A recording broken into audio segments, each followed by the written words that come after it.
ভুটানের জলে ভেসেছে ঘর, ভেসেছে স্বপ্ন, এবার ক্ষতিপূরণ চায় বাংলার মুখ্যমন্ত্রী।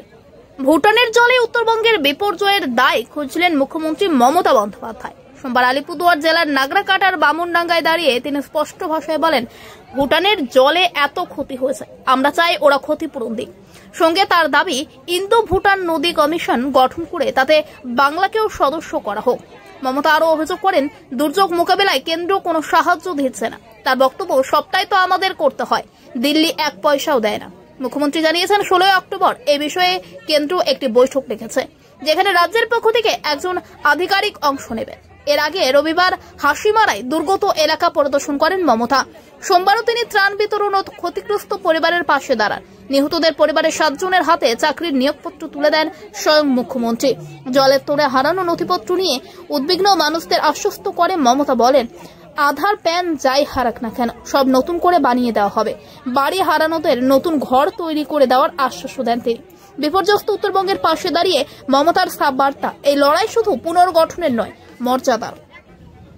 যাদের সার্টিফিকেট হারিয়ে গেছে, পাট্টা হারিয়ে গেছে, আধার কার্ড হারিয়ে গেছে, রেশন কার্ড নষ্ট হয়ে গেছে, জলে খুঁজে পাননি, বাচ্চাদের স্কুল সার্টিফিকেট নষ্ট হয়ে গেছে, বই নষ্ট হয়ে গেছে, আপনাদের আরো যা যা নথিপত্র, পাট্টা থেকে শুরু করে বাড়ির কাগজ सब नष्ट हो गए। आप लोग को जो कागजात, जो पेपर नष्ट हो गया है, हमारा कैंप चल रहा है।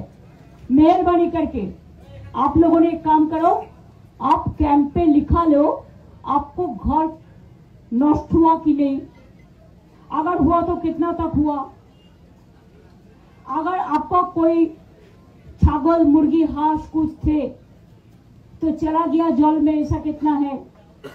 अगर किसी का सर्टिफिकेट नष्ट हो गया तो उसको भी लिखाना, आपका आधार कार्ड चला गया तो उसको भी लिखाना, आपका बैंक का कार्ड चला गया उसको भी लिखाना, बच्चा का বই नहीं है, पुस्तक चला गया, বাচ্চাদের বই নেই, এরকম যেগুলো আছে সব ডকুমেন্ট আপনারা এখান থেকে পেয়ে যাবেন।